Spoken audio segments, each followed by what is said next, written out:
previous budget and the blueprint drawn for India at 100. We envision a prosperous and inclusive India in which the fruits of development will reach all sections and citizens, especially our youth, women, farmers, OBCs, scheduled castes, and scheduled tribes. In the 75th year of our independence, the world has recognized the Indian economy as a bright star. Our current year's economic growth is estimated to be at 7%. It is notable that this is the highest among all the major economies. This is in spite of the massive slowdown globally caused by COVID-19 and the war. The Indian economy is therefore on the right track and despite a time of challenges, heading towards a bright future. Today, as Indians stand with their head held high and the world appreciates India's achievements and successes, we are sure that elders who had fought for India's independence will, with joy, bless us in our endeavors going forward as well. Our focus on wide-ranging reforms and sound policies implemented through Sabka Prayas, resulting in Jan Bhagidari and targeted support to those in need, helped us perform well in trying times. India's rising global profile is because of the several accomplishments. Unique world-class digital public infrastructure, example, Aadhaar, CoWIN, and UPI. COVID vaccination drive in unparalleled scale and speed. Proactive role in frontier areas such as achieving the climate-related goals, Mission Life, and National Hydrogen Mission. During the COVID-19 pandemic, we ensured that no one goes to bed hungry with a scheme to supply free food grains to over 80 crore persons for 28 months. Continuing our commitment to ensure food and nutritional security, we are implementing from 1st January 2023 a scheme to supply free food grain to all Antyodaya and priority households for the next 1 year.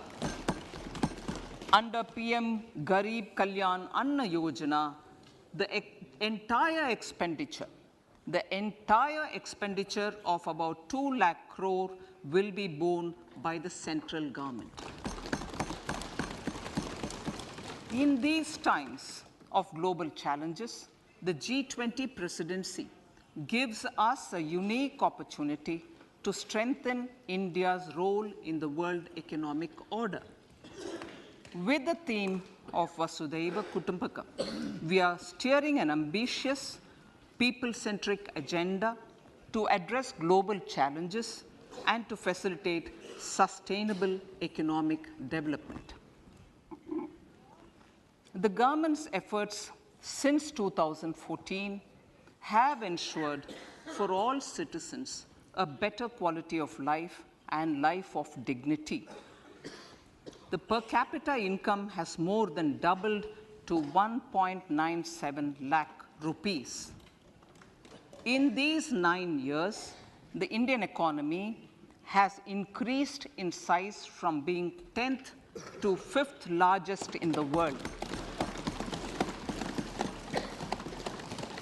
We have significantly improved our position as well as a well-governed and innovative country with a conducive environment for business as reflected in several global indices.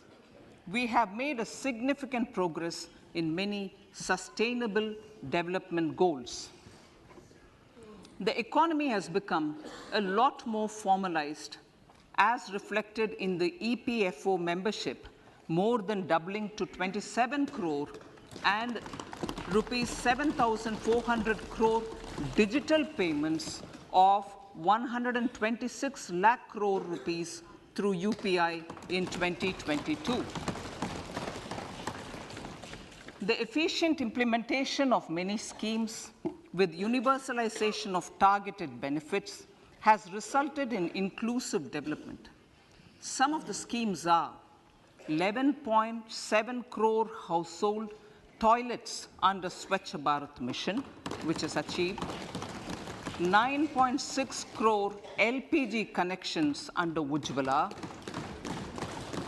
220 crore COVID vaccination of 102 crore persons, 47.8 crore PM Jan Dhan bank accounts, insurance cover for 44.6 crore persons under PM Suraksha Bima and PM Jeevan Jyoti Yojana, and cash transfer of 2.2 lakh crores of rupees to 11.4 crore to over 11.4 crore farmers under PM Kisan Samman Nidhi. Our vision for the Amrit Kal includes technology-driven and knowledge-based economy with strong public finances and a robust financial sector. To achieve this, Jan Bhagidari through Sabka Saath, Sabka Prayas is essential. The economic agenda for achieving this vision focuses on three things. First, facilitating ample opportunities for citizens, especially the youth, to fulfill their aspirations. Second, providing strong impetus to growth and job creation. And third, strengthening macroeconomic stability.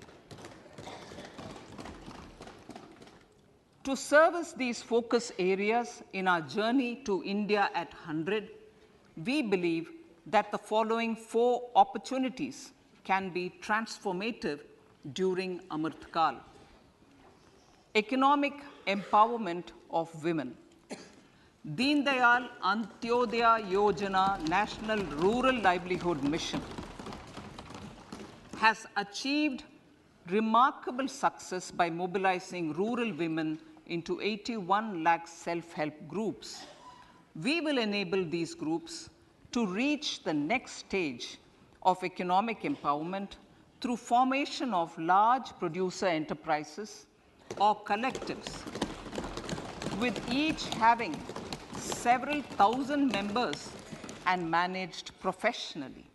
They will be helped with raw materials supply and for better design, quality, branding, and marketing of their products.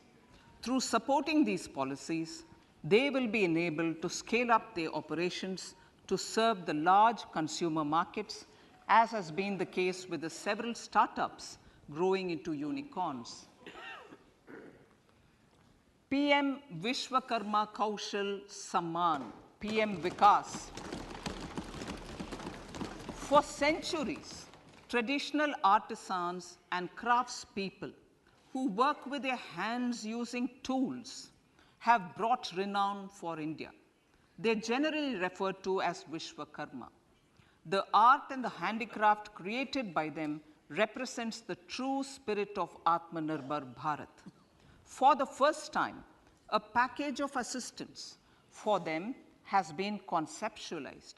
The new scheme will enable them to improve the quality, scale, and reach of their products, integrating them with the MSME value chain.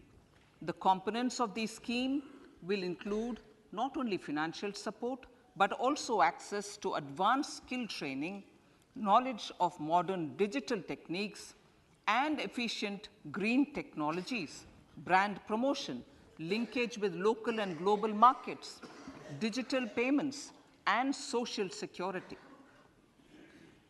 This will greatly benefit the scheduled castes, scheduled tribes, OBCs, women, and people belonging to the weaker sections. Tourism. The country offers immense attraction for domestic as well as foreign tourists. There is a large potential to be tapped in tourism, The sector holds huge opportunities for jobs and entrepreneurship for youth in particular. Promotion of tourism will be taken up on mission mode with active participation of states, convergence of government programs, and public-private partnerships.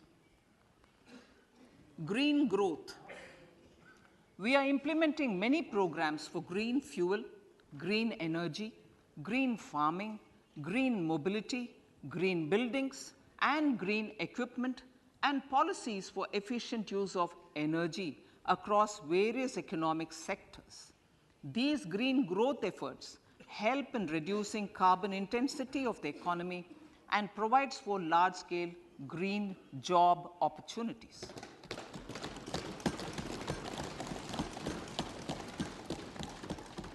Priorities of this budget. The budget adopts the following 7 priorities.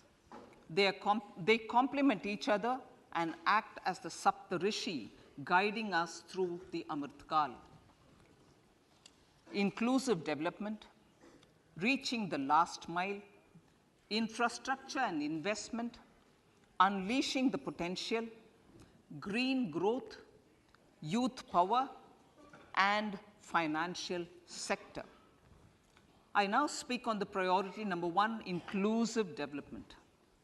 The government's philosophy of Sabka Saath, Sabka Vikas has facilitated inclusive development covering in specific farmers, women, youth, OBCs, scheduled castes, scheduled tribes, Divyangjan, and economically weaker sections, and overall priority for the underprivileged, Vanchiton ko Variyata. There has also been a sustained focus on Jammu Kashmir, Ladakh, and the Northeast. This budget builds on those efforts. Digital public infrastructure for agriculture. Digital public infrastructure for agriculture will be built as an open source, open standard, and interoperable public good. This will enable inclusive farmer-centric solutions through relevant information services for crop planning and health, improved access to farm inputs, credit and insurance, help for crop estimation, market intelligence, and support for growth of agri-tech industry and startups.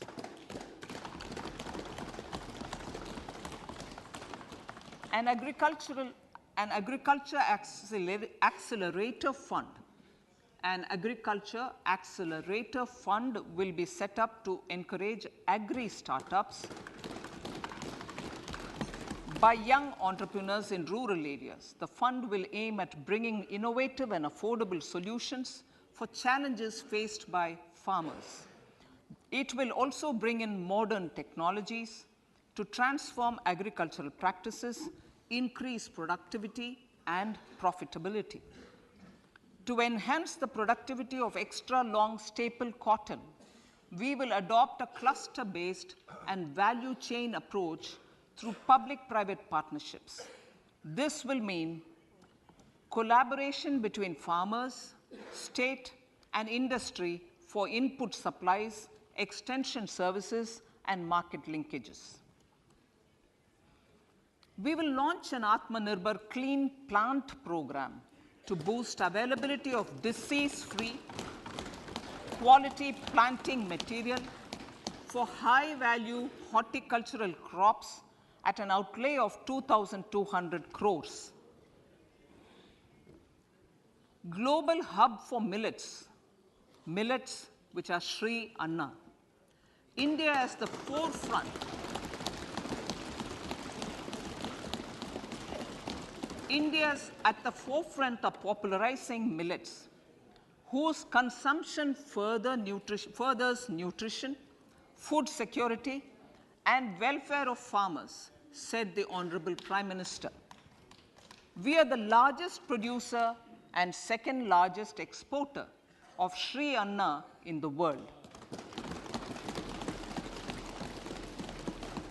We grow several types of Sri Anna, such as Sri Anna Jowar, Shri Anna Ragi, Shri Anna Bajra, Shri Anna Kutu, Ramdana, Kangni, Kutni, Kutki, Kodo, China, and Sama. These have a number of health benefits and have been an integral part of our food for centuries. I acknowledge with pride the huge service done by small farmers in contributing to the health of fellow citizens by growing these Shri Anna. Now, to make India a global hub for Shri Anna, the Indian Institute of Millet Research, ideally Indian Institute of the Shri Anna Research, Hyderabad, will be supported as the center of excellence for sharing best practices, research, and technologies at the international level. The agricultural credit target will be increased to 20 lakh crores with focus on animal husbandry, dairy, and fisheries. We will launch a new sub-scheme of PM Matsya Sampada Yojana, which is an existing scheme, but we launch a new sub-scheme with targeted investment of 6,000 crores to further enable activities of fishermen, fish vendors, and micro and small entrepreneurs, improve value chain efficiencies, and expand the market. For farmers, especially small and marginal farmers and other marginalized sections, the government is promoting cooperative-based economic development model. A new Ministry of Cooperation was formed with a mandate to realize the vision of Sahakar Se Samriddhi. To realize this vision, the government has already initiated computerization of 63,000 primary agricultural credit societies with an investment of 2,560 crores, 2,516 crores. In consultation with all the stakeholders and the states, model bylaws for PACS were formulated, enabling them to become multi-purpose PACS. A national cooperative database is being prepared for countrywide mapping of cooperative societies. With this backdrop, we will implement a plan to set up massive decentralized storage capacity.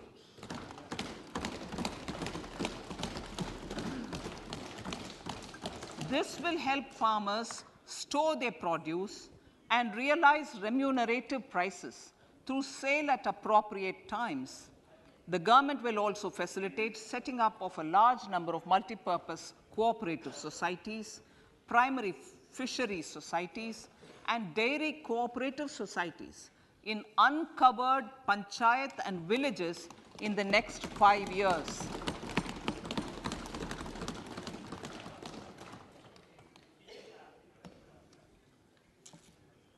Health, education, and skilling. 157 new nursing colleges will be established in co-location with the existing 157 medical colleges established since 2014. A mission to eliminate sickle cell anemia by 2047 will be launched.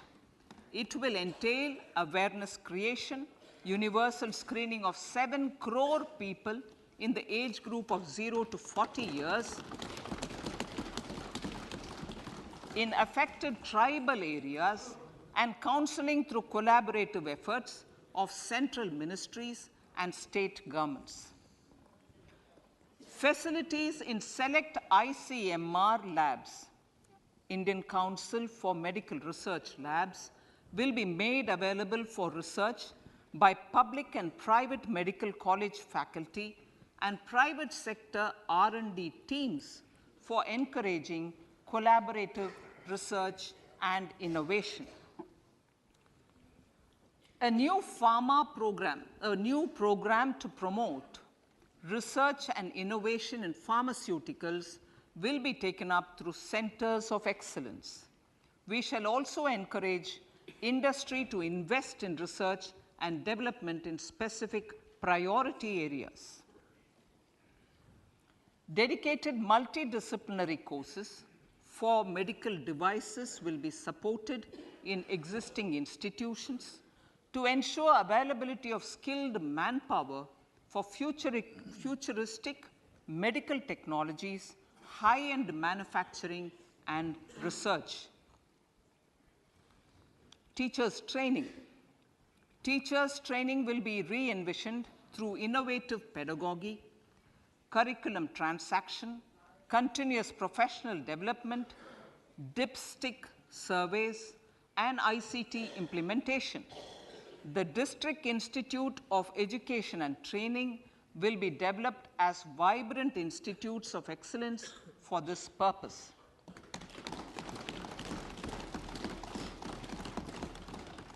National Digital Library for Children and Adolescents. A National Digital Library for Children and Adolescents will be set up for facilitating availability of quality books across geographies, languages, genres, and levels, and device-agnostic accessibility. States will be encouraged to set up physical libraries for them at panchayat and ward levels and provide infrastructure for accessing the National Digital Library resources. Additionally, to build a culture of reading and to make up for pandemic time learning loss, the National Book Trust, the Children's Book Trust, and other sources will be encouraged to provide and replenish non-curricular titles in regional languages and in English to these physical libraries. Collaboration with NGOs that work in literacy will also be a part of this initiative. To inculcate financial literacy, financial sector regulators and organizations will be encouraged to provide age-appropriate reading material to these libraries. I move to priority 2, reaching the last mile. Prime Minister Vajpayee's government had formed the Ministry of Tribal Affairs and the Department of Development of Northeast Region to provide a sharper focus to the objective of reaching the last mile. Our government has formed the Ministries of Ayush, Fisheries, Animal Husbandry and Dairying, Skill Development, Jal Shakti, and Cooperation. Building on the success of the Aspirational Districts program, the government has recently launched the Aspirational Blocks program, covering 500 blocks for saturation of essential government services across multiple domains such as health, nutrition, education, agriculture, water resources, financial inclusion, skill development, and basic infrastructure. Manya Speaker, sir, Pradhan Mantri PVTG, which is Primitive Vulnerable Tribal Groups Development Mission, is being launched. To improve socio-economic conditions of the particularly vulnerable tribal groups, the PVTGs as we refer them to, Pradhan Mantri PVTG Development Mission will be launched. This will saturate PVTG families and habitations with basic facilities such as safe housing, clean drinking water and sanitation, improved access to education, health, nutrition, road and telecom connectivity, and sustainable livelihood opportunities.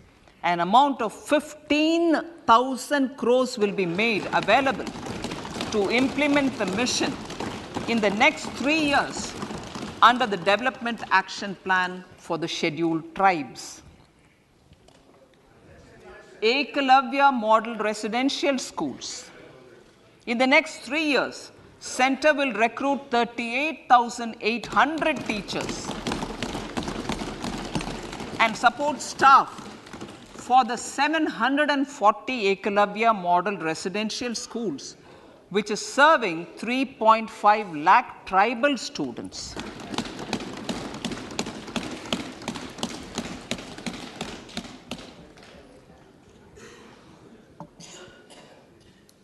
In the drought-prone central regions of Karnataka, central assistance of 5,300 crore will be given to Upper Bhadra project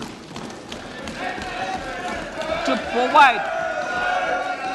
provide sustainable micro irrigation and filling up of surface tanks for drinking water. PM Awas Yojana. The outlay for PM Awas Yojana is being enhanced by 66% to over 79,000 crores. Bharat Shared Repository of Inscriptions will be set up in a digital epigraphy museum with digitization of 1 lakh ancient inscriptions in the first stage. Support for poor prisoners. For poor persons who are in prisons and unable to afford the penalty or the bail amount, required financial support will be provided.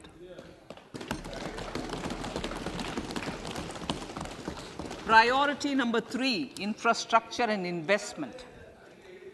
Investments in infrastructure and productive capacity have a large multiplier impact on growth and employment. After the subdued period of the pandemic, private investments are growing again. The budget takes the lead once again to ramp up the virtuous cycle of investment and job creation. Honorable Speaker, sir, the capital investment outlay is being increased steeply for the 3rd year in a row by 33% to 10 lakh crores, which would be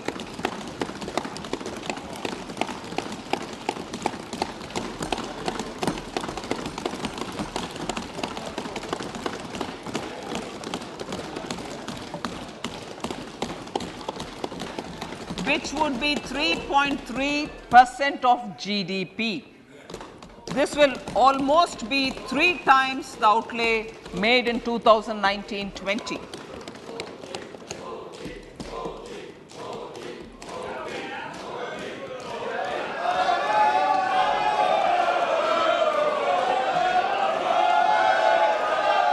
This substantial increase in recent years is central to the government's efforts to enhance growth potential and job creation, crowd in private investments, and provide a cushion against global headwinds.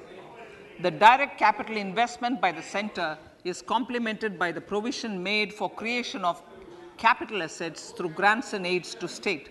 The effective capital expenditure of the center is budgeted at 13.7 lakh crore rupees, which will be 4.5% of GDP.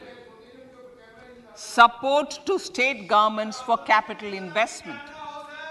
I have decided to continue the 50-year interest-free loan to state governments for 1 more year to spur investment in infrastructure and to incentivize them for complementary policies actions with a significantly enhanced outlay of 1.3 lakh crores.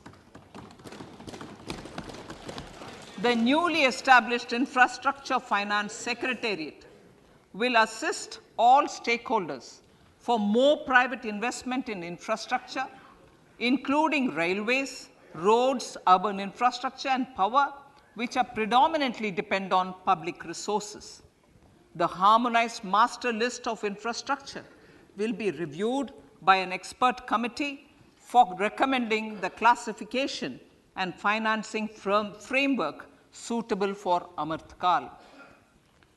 A capital outlay, I'm talking about railways now, sir, Honorable Speaker, railways. A capital outlay of 2.40 lakh crores has been provided for the railways. This is the highest ever outlay this highest ever outlay is about 9 times the outlay made in 2013-14. 100 critical transport infrastructure projects for last and first mile connectivity for ports, coal, steel, fertilizer and food grain sectors have been identified. They will be taken up on priority with investment of 75,000 crores, including 15,000 crore from private sources. 50 additional airports, heliports, water aerodromes, and advanced landing grounds will be revived for improving regional air connectivity.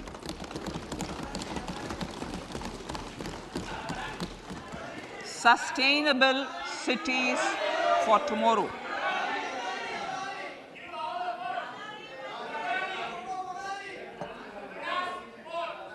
States and cities will be encouraged to undertake urban planning reforms and actions to transform our cities into sustainable cities of tomorrow.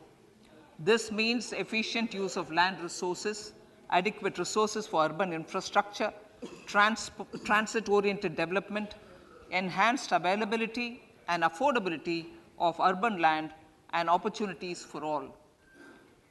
Through property tax governance reforms and ring-fencing user charges on urban infrastructure, cities will be incentivized to improve their creditworthiness for municipal bonds.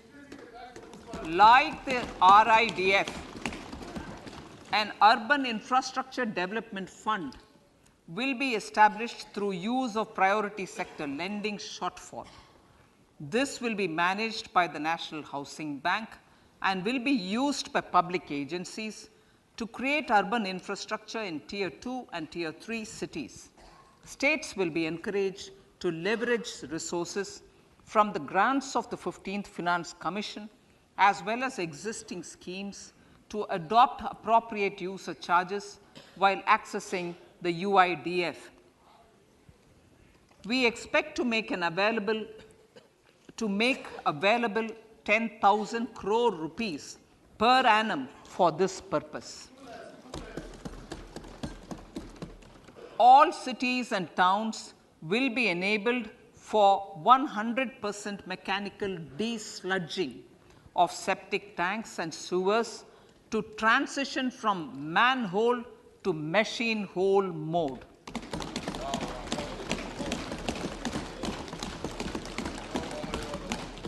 Enhanced focus will be provided for scientific management of dry and wet waste. Honorable Speaker, sir, our Prime Minister had said, good governance is the key to a nation's progress.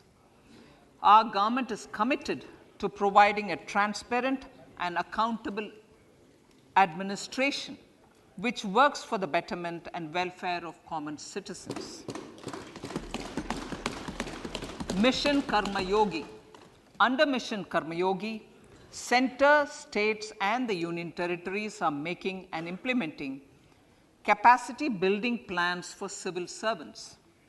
The government has also launched an integrated online training platform, I Got Karma Yogi, to provide continuous learning opportunities for lakhs of government employees to upgrade their skills and facilitate people-centric approach. Sir, for enhancing ease of doing business, more than 39,000 compliances have been reduced and more than 3,400 legal provisions have been decriminalized.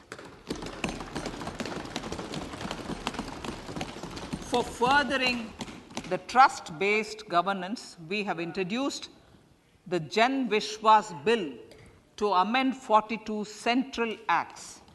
This budget proposes a series of measures to unleash the potential of our economy. Centers of Excellence for Artificial Intelligence.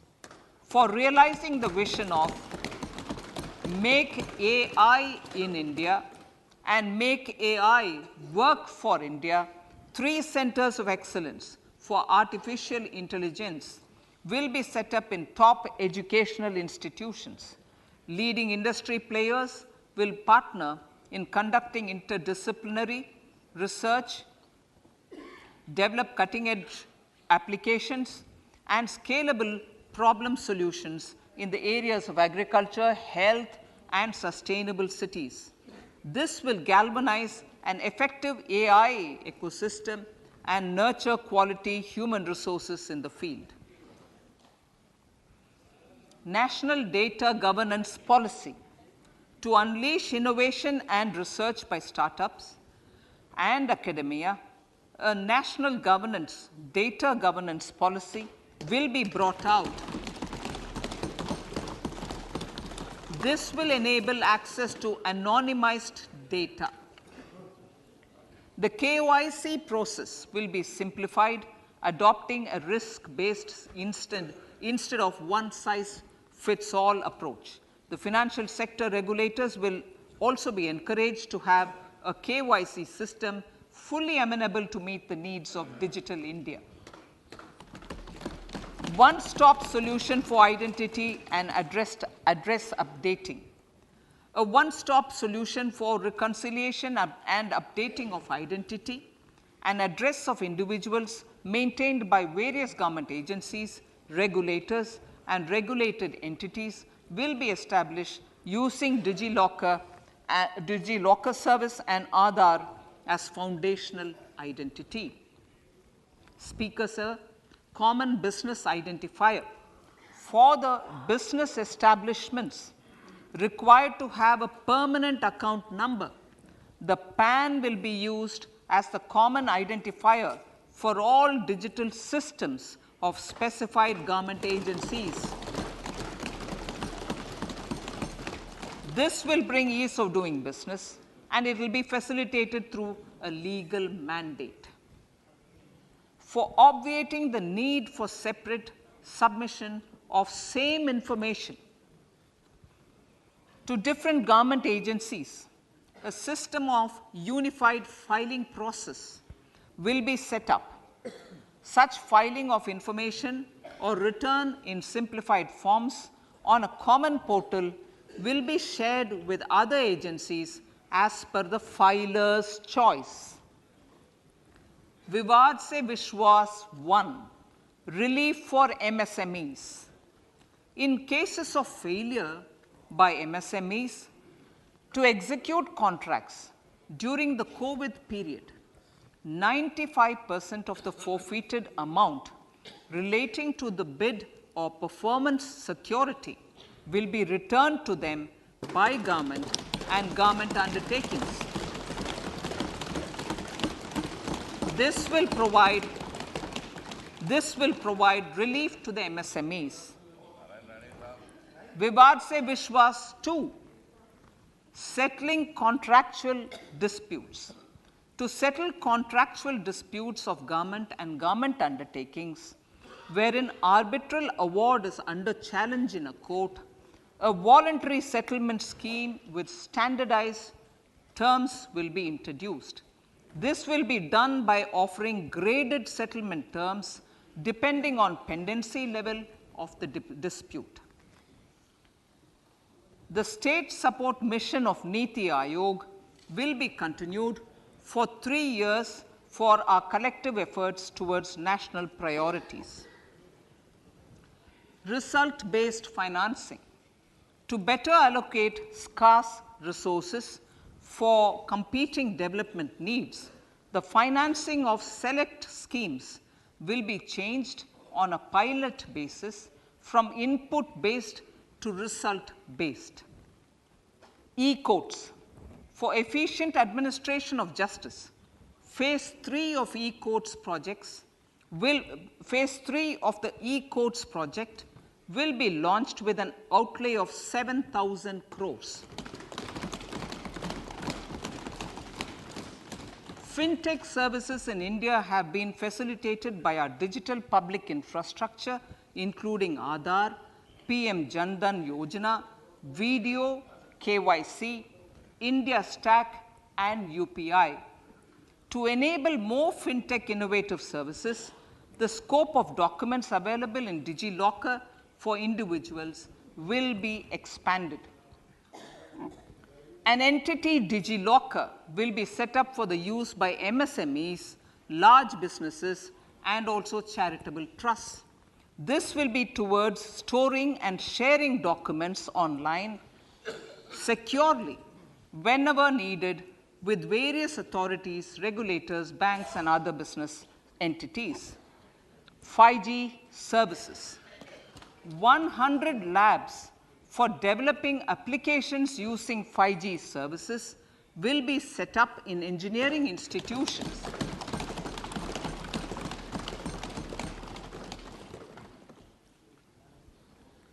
To realize a new range of opportunities, business models, and employment potential. The labs will cover, among others, applications such as smart classrooms, precision farming, intelligent transport systems, and healthcare applications. Lab-grown diamonds. Lab-grown diamonds is a technology and innovation-driven emerging sector with high employment potential. These environment-friendly diamonds, which have optically and chemically the same properties as natural diamonds. To encourage indigenous production of LGD, lab-grown diamond seeds and machines, and to reduce import dependency, a research and development grant will be provided to one of the IITs for 5 years. To reduce the cost of production, a proposal to review the custom duty on LGD seeds will be indicated in Part B of the speech. I come to the fifth priority, Honorable Speaker, sir, green growth. Honorable Prime Minister has given a vision for life or lifestyle for environment to spur a movement of environmentally conscious lifestyle. India is moving forward firmly for the Panchamrit, the net zero carbon emission by 2070 to usher in green industrial and economic transition. This budget builds on our focus on green growth. The recently launched National Green Hydrogen Mission, with an outlay of 19,700 crores, will facilitate transition of the economy to low carbon intensity, reduce dependence on fossil fuel imports, and make the country assume technology and market leadership in this sunrise sector. Our target is to reach an annual production of 5 MMT by 2030. Energy transition. This budget provides for 35,000 crores for priority capital investment towards energy transition and net zero objectives and energy security by Ministry of Petroleum and Natural Gas. To steer the economy on sustainable development path, battery energy storage systems with capacity of 4,000 MWH will be supported with viability gap funding. A detailed framework for pumped storage projects will also be formulated. Renewable energy evacuation. The interstate transmission system for evacuation and grid integration of 13 gigawatt renewable energy from Ladakh will be constructed with investment of 20,700 crore, including central support of 8,300 crores. Green Credit Program. For encouraging behavioral change, a Green Credit Program will be notified under the Environment Protection Act. This will incentivize environmentally sustainable and responsive actions by companies, individuals, and local bodies, and help mobilize additional resources for such activities. PM Program for Restoration, Awareness, Nourishment, and Amelioration of Mother Earth, PM Pranam, will be launched to incentivize states and union territories to promote alternative fertilizers and balanced use of chemical fertilizers. Go Bardhan Scheme, 500 new waste to wealth plants under Go Bardhan, galvanizing organic bio-agro resources done. Go Bardhan scheme will be established for promoting circular economy.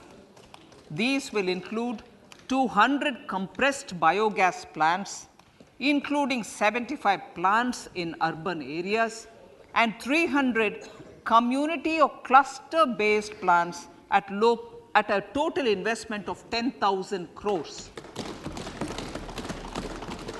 I will refer to this in Part B also. In due course, a 5% CBG mandate will be introduced for all organizations marketing natural and biogas. For collection of biomass and distribution of biomanure, appropriate fiscal support will also be provided. Bharatiya Prakritik Kheti Bio Input Resource Centers. Over the next 3 years, we will facilitate 1 crore farmers to adopt natural farming. For this, Honorable Speaker, 10,000 bio input resource centers will be set up, creating a national level distributed micro fertilizer and pesticide manufacturing network. Mishti.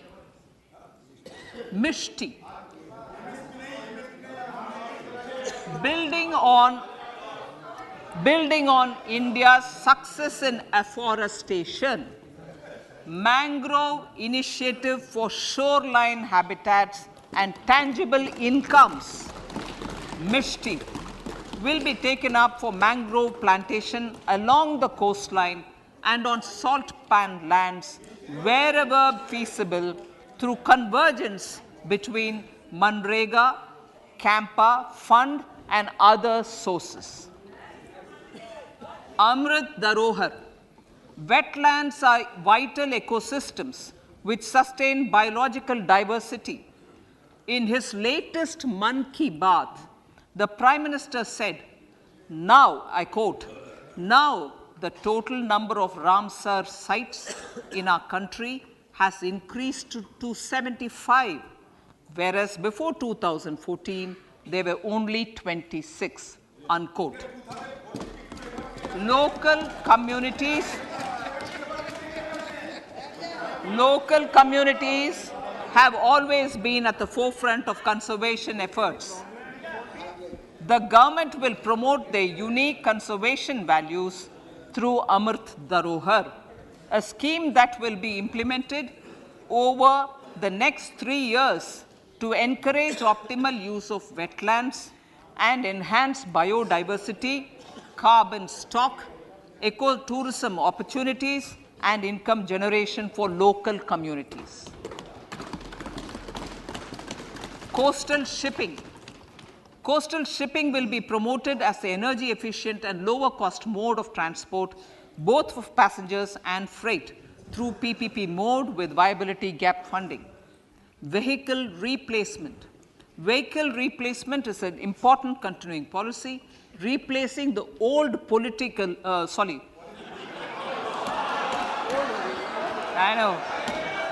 replacing, absolutely, thank you. Replacing old polluting vehicles. May be applicable, right? Replacing old polluting vehicles is an important part of greening our economy. In furtherance of the vehicle scrapping policy mentioned in Budget 21-22, I have allocated adequate funds to scrap old vehicles of the central government. States will also be supported in replacing old vehicles and old state ambulances. Honorable Speaker, sir, I move to priority 6, youth power. To empower our youth and help the Amrit PD realize their dreams, we have formulated the National Education Policy, which is very wide in its scope, but one of the things is also to focus on skilling, adopted economic policies that facilitate job creation at scale and have supported business opportunities. Pradhan Mantri Kaushal Vikas Yojana. Pradhan Mantri Kaushal Vikas Yojana 4.0 will be launched to skill lakhs of youth within the next 3 years. On-job training, industry partnership, and alignment of courses with needs of industry will be emphasized. The scheme will also cover new age courses for Industry 4.0 like coding, AI, robotics, mechatronics, IoT, 3D printing, drones, and other soft skills. To skill youth for international opportunities, 30 Skill India International Centers will be set up across different states. The digital ecosystem for skilling will be further expanded with the launch of a unified Skill India digital platform for enabling demand-based formal skilling, linking with employers including MSMEs, and facilitating access to entrepreneurship schemes. To provide stipend support to 47 lakh youths in 3 years, direct benefit transfer under a pan-India national apprenticeship promotion scheme will be rolled out. Tourism. Honorable Speaker, sir, with an integrated and innovative approach, at least 50 destinations will be selected through challenge mode. In addition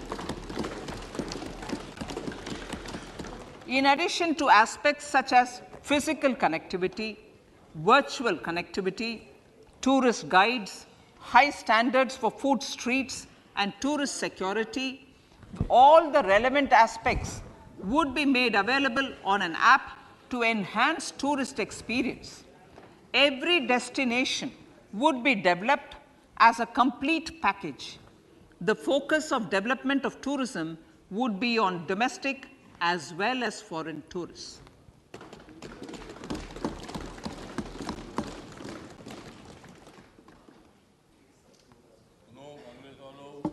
Sector-specific skilling and entrepreneurship development will be dovetailed to achieve the objectives of Dekho Apna Desh initiative.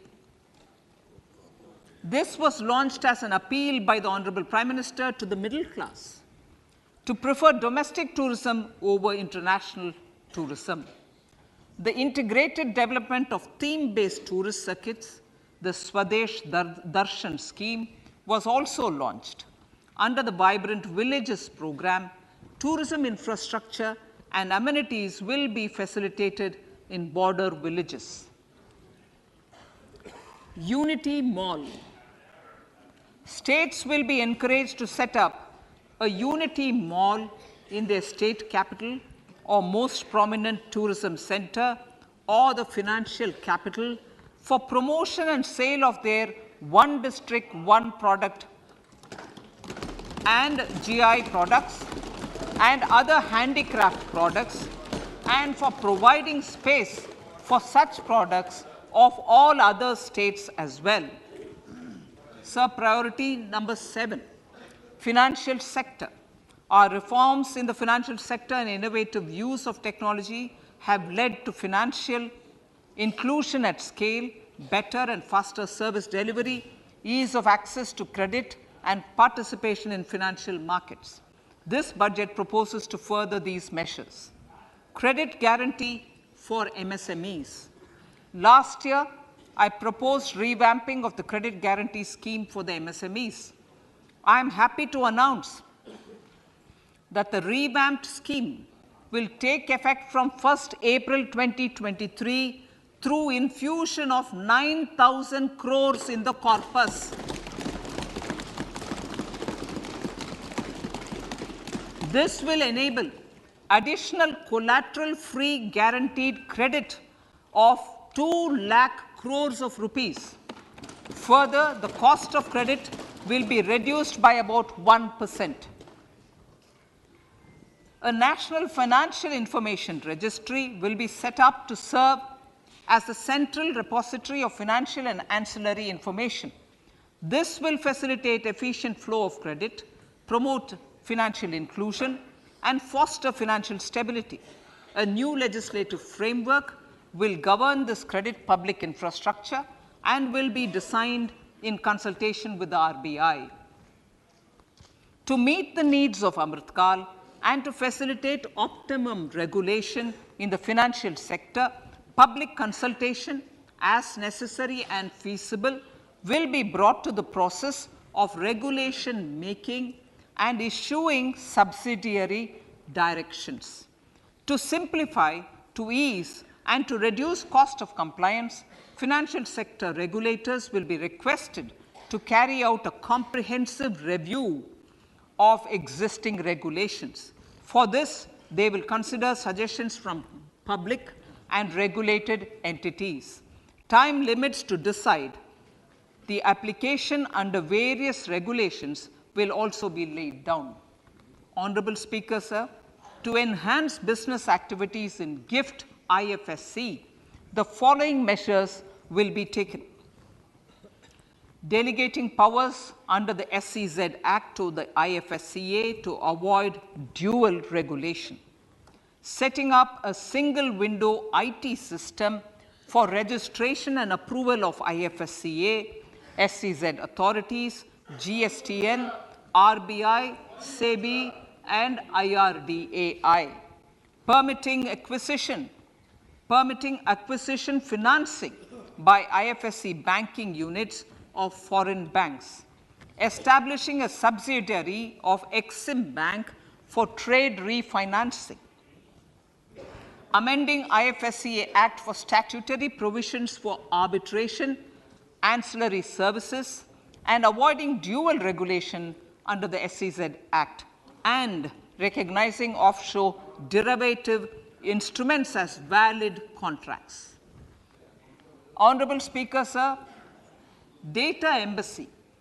For countries looking for digital continuity solutions, we will facilitate setting up of their data embassies in GIFT IFSC.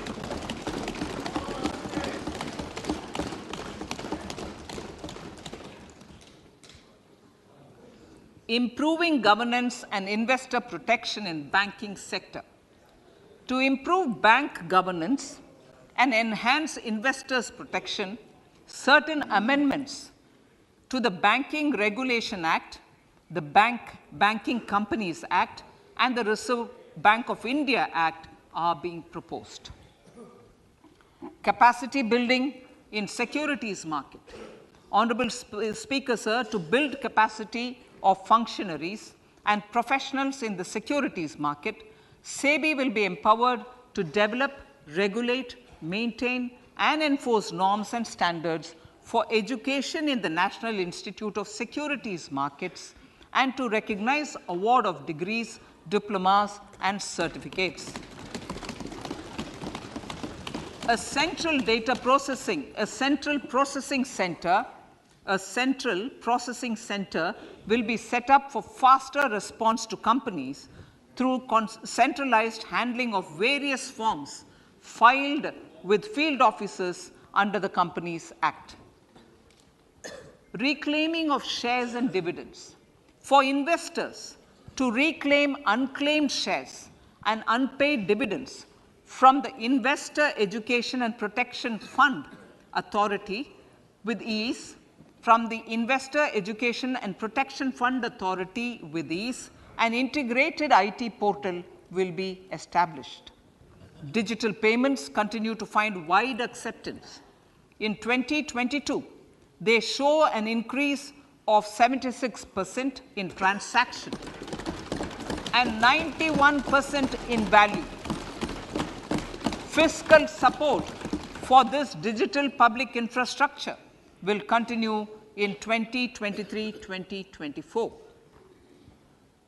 Azadi Ka Amrit Mahotsav, Mahila Samman Bachat Patra.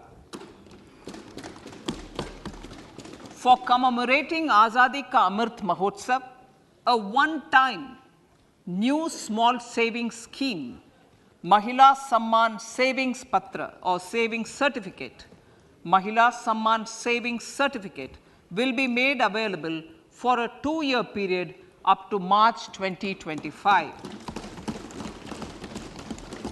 This will offer deposit facility up to 2 lakh in the name of a woman or girls for a tenure of 2 years at fixed interest rate of 7.5% with partial withdrawal option.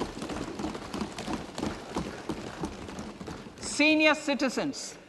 The maximum deposit limit for senior citizens savings scheme will be enhanced from 15 lakh to 30 lakhs of rupees.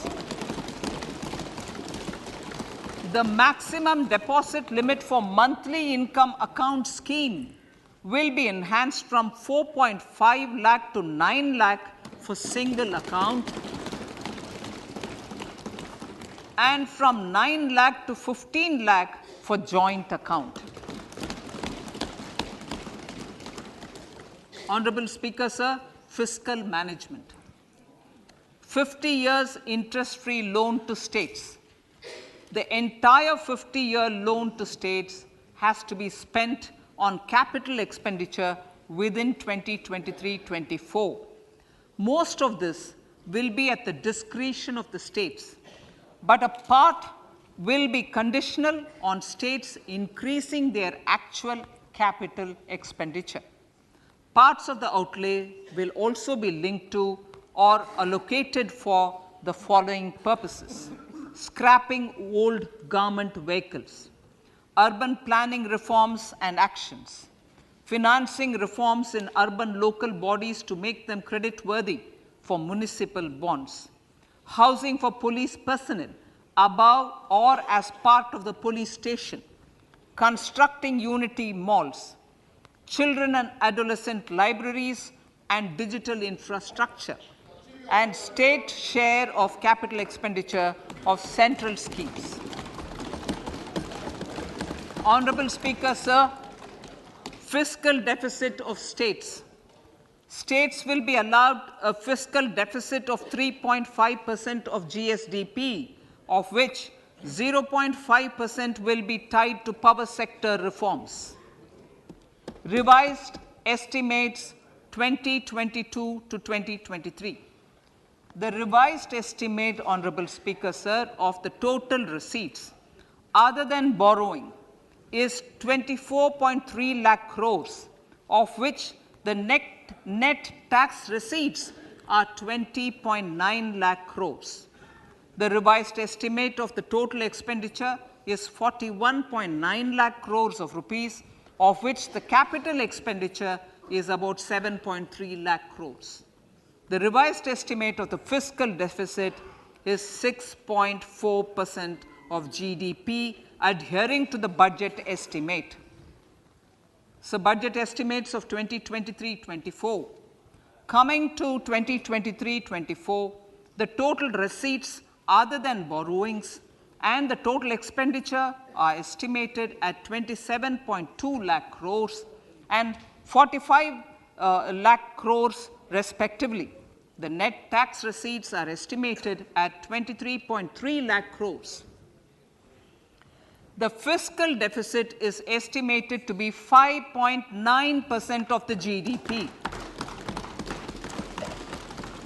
In my budget speech for 21-22, I had announced that we plan to continue the path of fiscal consolidation, reaching a fiscal deficit of below 4.5% by 2025-26, with a fairly steady decline over the period.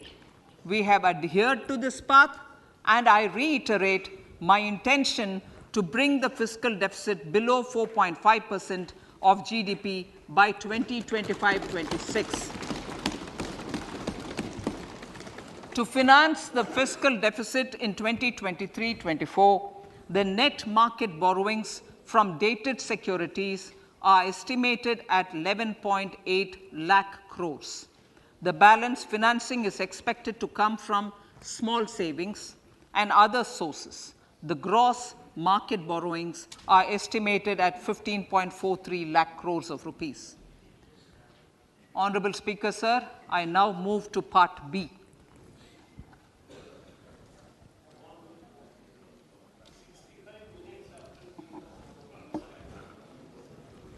Indirect taxes. My indirect tax proposals will aim to promote exports, boost domestic manufacturing, enhance domestic value addition, encourage green energy and mobility. A simplified tax structure with fewer tax rates helps in reducing compliance burden and improving tax administration. I propose to reduce the number of basic customs duty rates on goods other than textiles and agriculture from 21 to 13. As a result, there are minor changes in the basic custom duties, cesses and surcharges on some items including toys, bicycle, automobiles and naphtha. Green mobility. To avoid cascading of taxes on blended compressed natural gas, I propose to exempt excise duty on GST paid compressed biogas contained in it. To further provide impetus to green mobility, customs duty exemptions is being extended to import of capital goods and machinery required for manufacture of lithium-ion cells for batteries used in electrical vehicles as well. Electronics. As a result of various initiatives of the government, including phased manufacturing program, mobile phone production in India has increased from 5.8 crore units valued at about 18,900 crore in 2014-15 to 31 crore units valued at 2,75,000 crore in the last financial year. To further deepen domestic value addition in manufacturing of mobile phones, I propose to provide relief to customs duty. I propose to provide relief in customs duty on import of certain parts and inputs like camera lens, and continue the concessional duty on lithium-ion cells for batteries for another year. Similarly, to promote value addition in manufacture of televisions, I propose to reduce the basic customs duty on parts of open cells of TV panels to 2.5%. Electrical. To rectify inversion of duty structure and encourage manufacturing of electric kitchen chimneys, the basic custom duty on electric kitchen chimney is being increased from 7.5% to 15%, and that on heat coils for these is proposed to be reduced from 20% to 15%. Chemicals and petrochemicals. Denatured ethyl alcohol is used in chemical industry. I propose to exempt basic customs duty on it.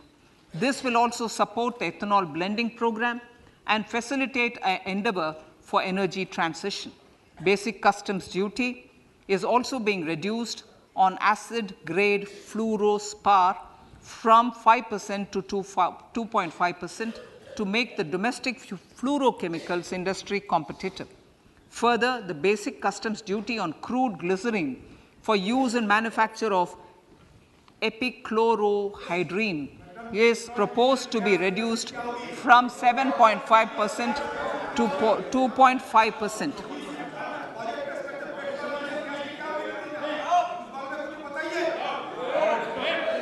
Marine products.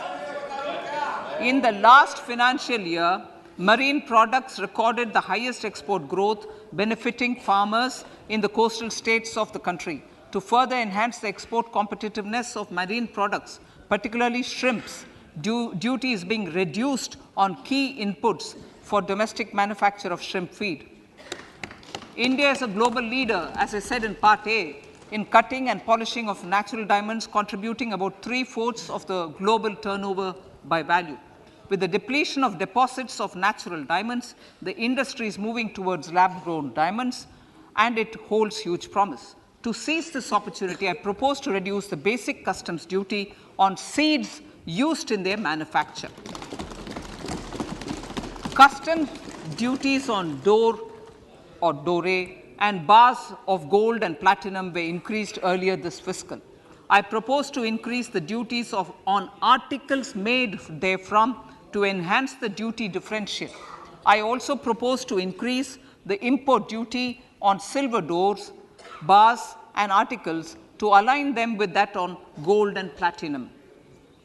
To facilitate availability of raw materials for the steel sector, exemptions from basic custom duty on raw materials for manufacture of CRGO steel, ferrous scrap, and nickel cathode is being continued. Similarly, the concessional BCD of 2.5% on copper scrap is also being continued to ensure the availability of raw materials for secondary copper producers who are mainly in the MSME sectors. Compounded rubber. The basic custom duty rate on compounded rubber is being increased from 10% to 25% or 30 kg, whichever is lower, at par with that of natural rubber other than latex, to curb circumvention of duty. Cigarettes.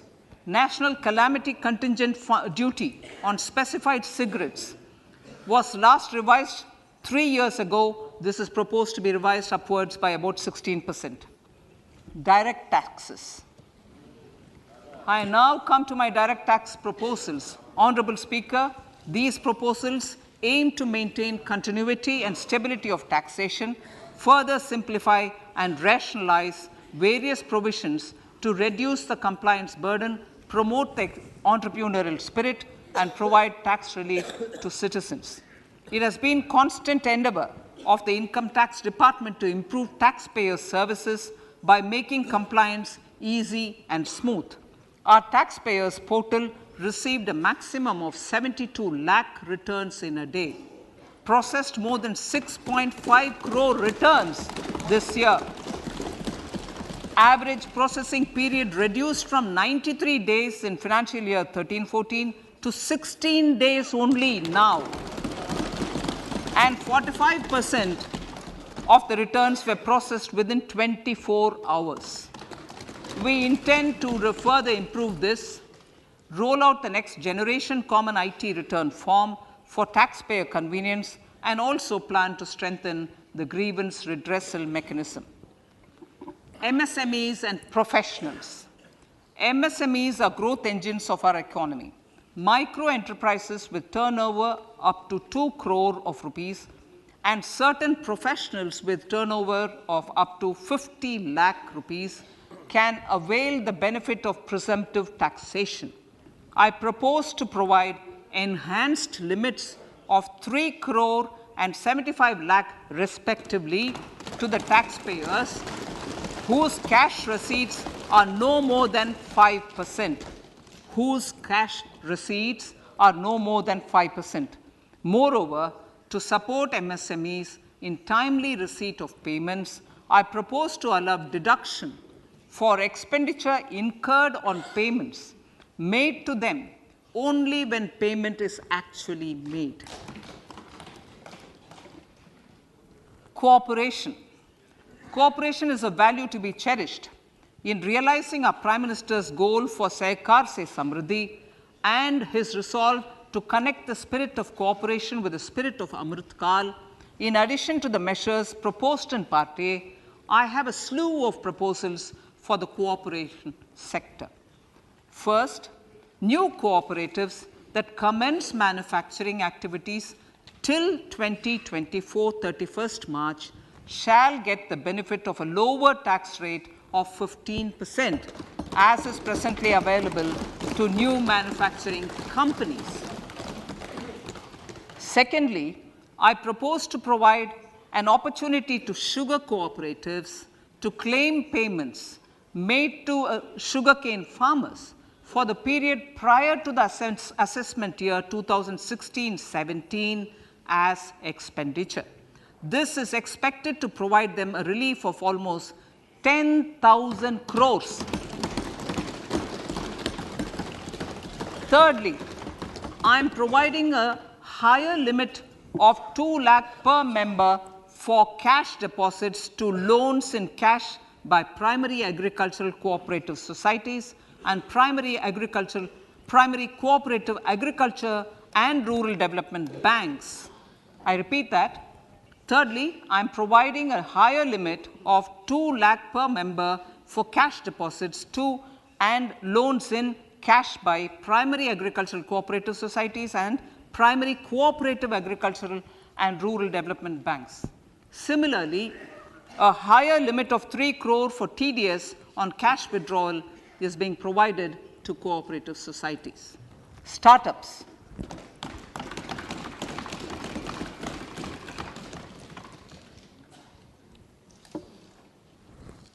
Entrepreneurship is vital for a country's economic development. We have taken a number of measures for startups and they have borne results. India is now the third largest ecosystem for startups globally and ranks second in innovation quality among middle income countries. I propose to extend the date of incorporation for income tax benefits to startups from 31/3/2023 to 31/3/2024. I further propose to provide the benefit of carry forward of losses on change of shareholding of startups from 7 years of incorporation to 10 years.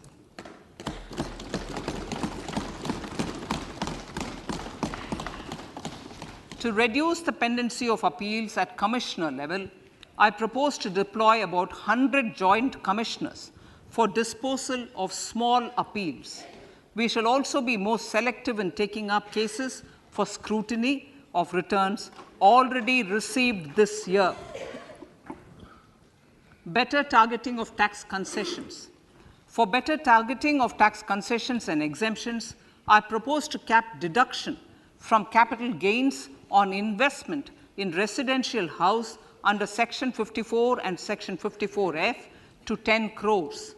Another proposal with similar intent is to limit income tax exemption from proceeds of insurance policies with very high value. Rationalization. Honorable Speaker, sir, there are a number of proposals relating to rationalization and simplification.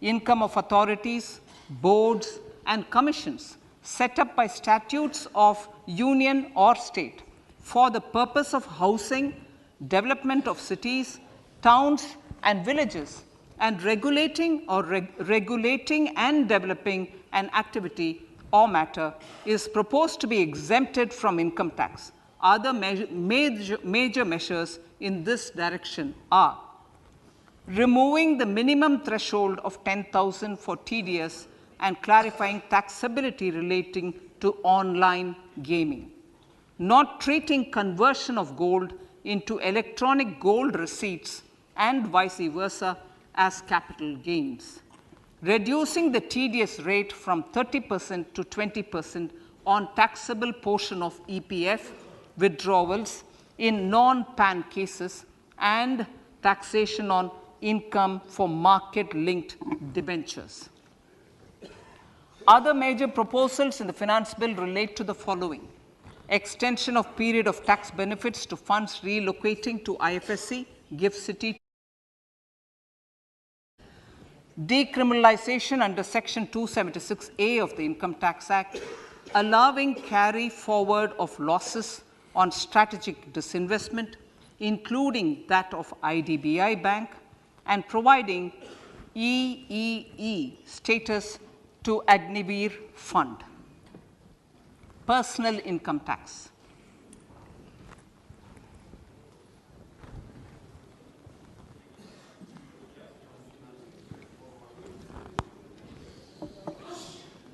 Now I come to what everyone is waiting for. Personal income tax. I have 5 major announcements to make in this regard. These primarily benefit our hard-working middle class.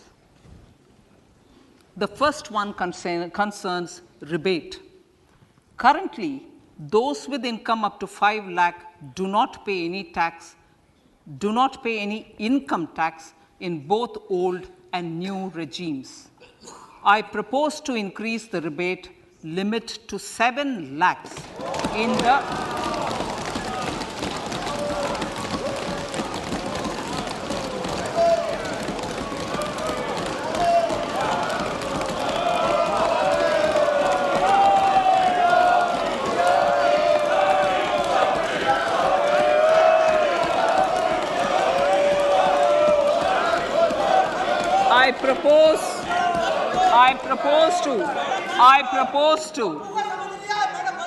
I propose to increase the rebate limit to 7 lakh in the new tax regime.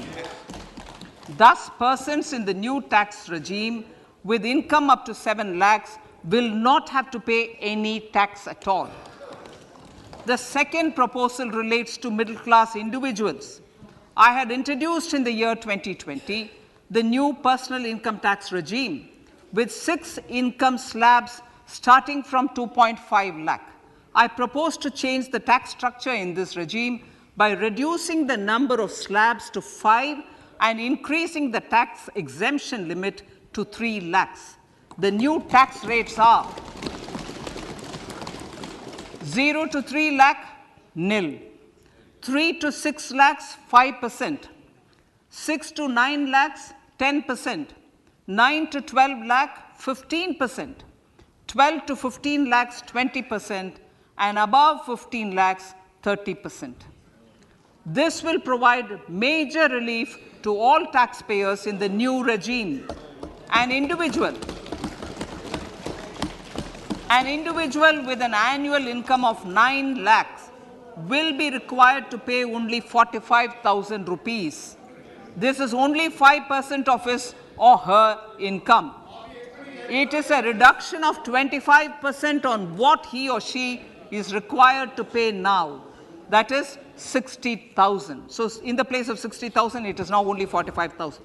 Similarly, an individual with an income of 15 lakh rupees would be required to pay only 1.5 lakh or 10% of his income or her income, a reduction of 20% from the existing liability of 1,87,500 rupees. My third proposal is for the salaried class and the pensioners, including family pensioners, for whom I propose to extend the benefit of standard deduction to the new tax regime.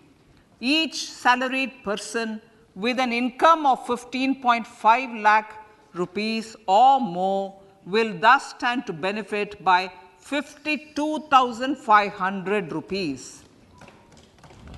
My fourth announcement in personal income tax is regarding the highest tax rate, which in our country is 42.74%. This is among the highest in the world. I propose to reduce the highest surcharge. Rate from 37% to 25% in the new tax regime.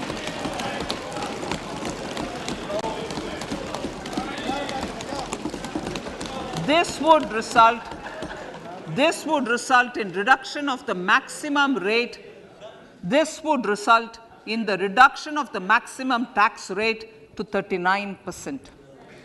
Lastly, the limit of 3 lakh rupees for tax exemption on leave encashment on retirement of non-government salaried employees was last fixed in the year 2002, when the highest basic pay in the government was only 30,000 rupees per month. In line with the increase in the government salaries, I am proposing to increase this limit to 25 lakh rupees.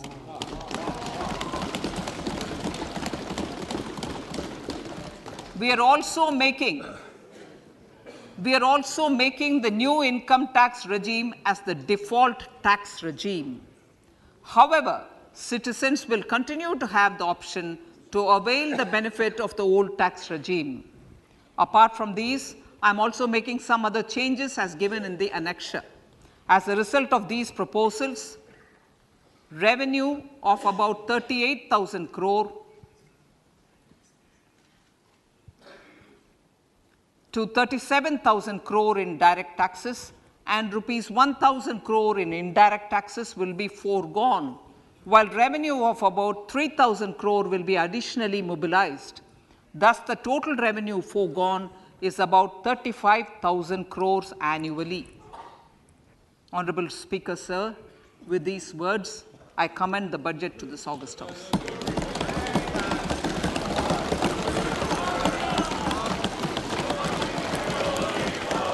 One hour, 25 minutes. Item number 1 माननीय item number 2 Shrimati Nirmala Sitharaman ji. Sir, with your permission, I lay on the table of the following statements. Under Section 3(1) of the Fiscal Responsibility Budget Management Act 2003, 1. Medium-term fiscal policy cum fiscal policy strategy statement and macroeconomic framework statement. माननीय सदस्यगण, जैसा कि आपको समाचार भाग 2 के माध्यम से पहले ही सूचित किया जा चुका है कि माननीय वित्त मंत्री जी के बजट भाषण की प्रतियां हार्ड कॉपी के रूप में उपलब्ध कराई गई है. आप बजट भाषण की अपनी अपनी प्रति प्रकाशन पलक से ले लें. आपको ये भी सूचित किया जाता है कि माननीय मंत्री द्वारा बजट प्रस्तुत किए जाने के पश्चात उसकी प्रतियां आपको मेंबर्स पोर्टल के माध्यम से उपलब्ध करा दी जाएगी. आइटम नंबर 3 माननीय मंत्री जी, वित्त मंत्री जी. Sir, with your permission, I rise to move for leave to introduce the Finance Bill 2023. प्रश्न ये कि विधेयक को पुनर्स्थापित करने की अनुमति प्रदान की जाए. जो सदस्य इसके पक्ष में हाँ कहें, जो सदस्य विरोध में ना कहें. मेरे विचार में निर्णय हाँ वालों के पक्ष में. माननीय मंत्री जी विधेयक को पुनर्स्थापित करें. Sir, I introduce the bill. सभा की कार्रवाई कल गुरुवार दिनांक 2 फरवरी 2023 को प्राप्त 11 बजे तक के लिए स्थगित की जाती है.